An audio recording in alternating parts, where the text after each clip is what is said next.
What's up, everybody? Welcome back to another video. Today we are going to be taking a look at my 2004 Chevy Silverado 1500 Z71, and today I'm going to do a video that I have seen many other people do with their cars, trucks, everything. We are going to be doing a top 5 things I can't stand, absolutely hate about my truck. Let's get right into it. All right, guys, jumping right into it. The first thing I'm going to talk about with this truck is something that I'm sure a lot of GM truck owners have struggled with, and that is these wheel wells and how much room that they offer.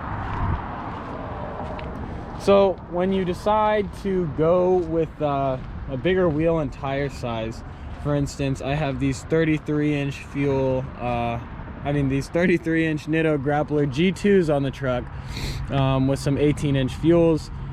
They are a slightly bigger size than stock. They're not 35s, they're 33s, so they fit quite nice in the rear. No issues there. Now, when you come up front here, it's going to be hard to explain because unless you see it in action, it's going to be pretty tough to explain and diagnose here. Also, that is some wheel cleaner that didn't get cleaned off, unfortunately, so there's that. Let me straighten out the wheels here so I can show you exactly what I mean. All right, much better. So as I was saying, the wheel wells here with these GM trucks 99 to 07, and I'm sure other people have experience with their trucks, but particularly the GM trucks, there's a lot of room here up top. Width wise, it's not too terrible.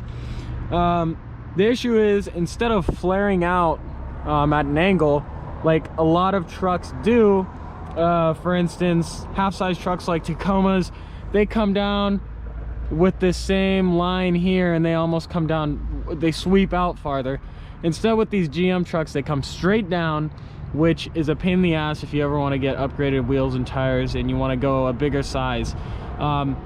These tires, these 33s, and I got 2-inch wheel spacers, still with everything, you know, before the spacers they cleared okay. There was not a whole lot of room. They still cleared without rubbing. As soon as I put the spacers on, there was some trimming that needed to be done. So as you can see here, just took a little grinder and cut this.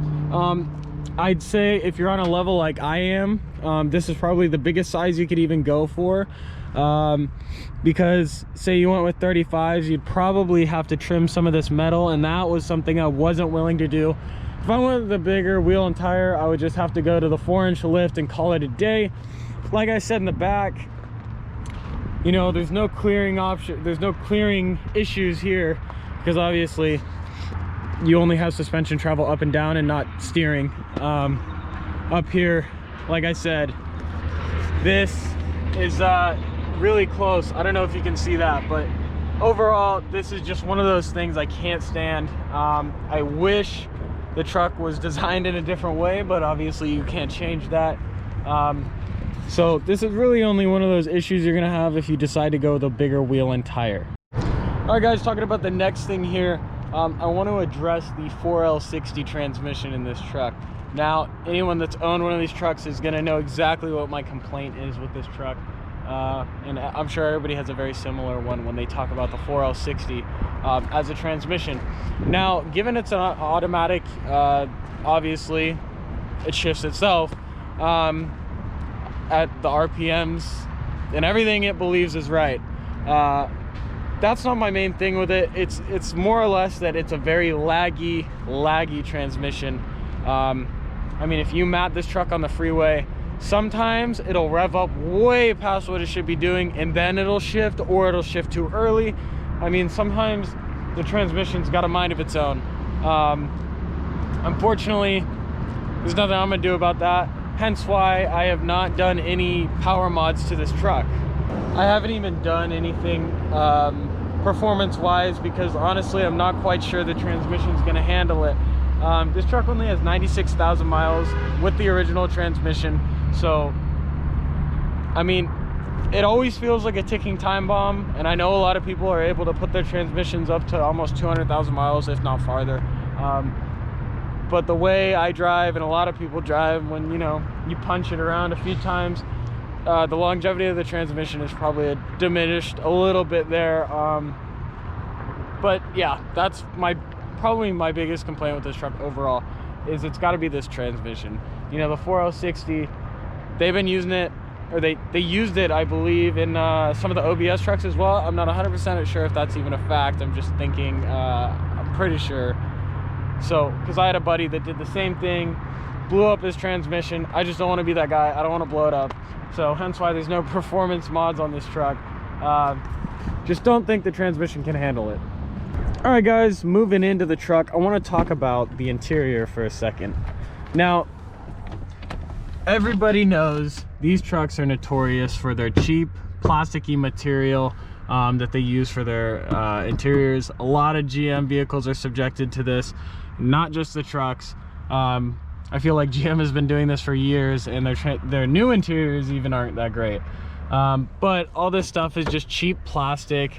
It's not very premium. The seats here, they're cloth. I know there's a leather option. I don't have that, obviously. I have the cloth seats. I don't have too much to complain about the cloth. Nothing's ripped yet.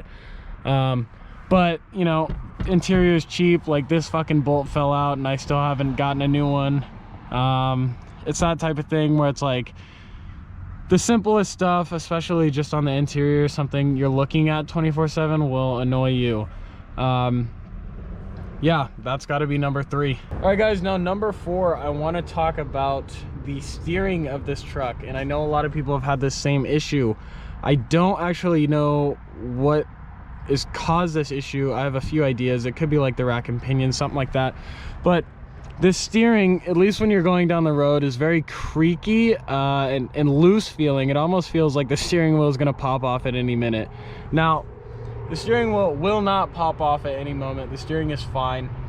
It just has a really shitty, creaky feeling that won't go away. And if you're new to the whole issue, you're just gonna have to get over it and ignore it, because if you want to take it to a shop, they'll charge you an insane amount.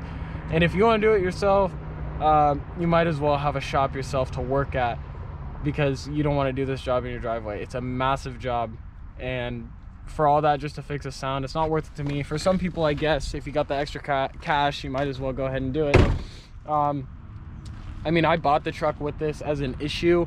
It's really just a sound, but it annoys some people more than others, I guess. I can live with it, but overall, the steering kind of sucks.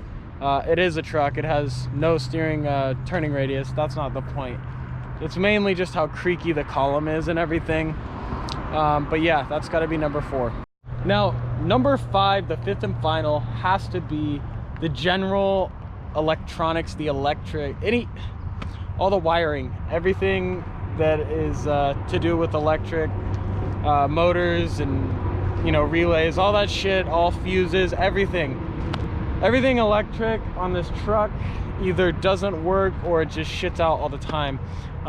For instance, I mean, the fuses are always blowing on this truck for various things, impartial due to the fact that I have a aftermarket stereo and subsystem. That's all, you know, that makes sense. Headlights go out like every 2 weeks. I'm sure GM owners know that.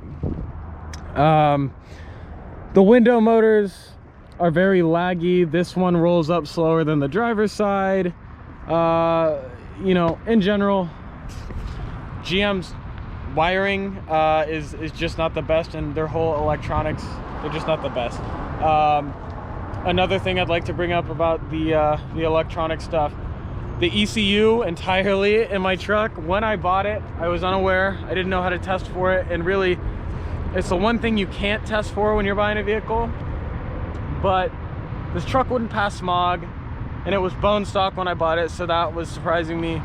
And exhaust was fine, O2 sensors were all right, the catalytic converter, everything was there. I had done nothing to the truck yet. I had just bought it, tried to smog it. Long story short, I finally got it diagnosed, and the ECU was bad. Every time the ECU would try and learn and remap and learn all the memory and information, it would just wipe itself every time the truck turned off. So at that point, like a year and a half ago, I was way afraid. I wouldn't even touch that as an install or a replacement for me. So I did take it to a shop. It cost me a hefty price. It was another grand basically on top of what I purchased the truck for. Unfortunately, that happened, and it was hard for me to pinpoint it. I didn't know it was an issue when I bought it, and I found out shortly after when I tried to smog it. So that's my whole thing with the electric systems in this, like specifically the ECU, I guess, because mine went out at 75,000 miles, and that's not something that is easily just, you know, plug and play replaceable, at least for me in my experience. But other than that, the truck has been very good to me. I plan on keeping it for a while, making more content with the truck. So if you do like this video, make sure to subscribe for more Chevy content, because I will be pumping out more content, because I am now shooting on the GoPro Hero 8. If you guys want me to make more videos on this truck, drop a comment down below. Make sure to like the video, subscribe for more, and I guess I'll see you in the next one. Thanks for watching. Peace out.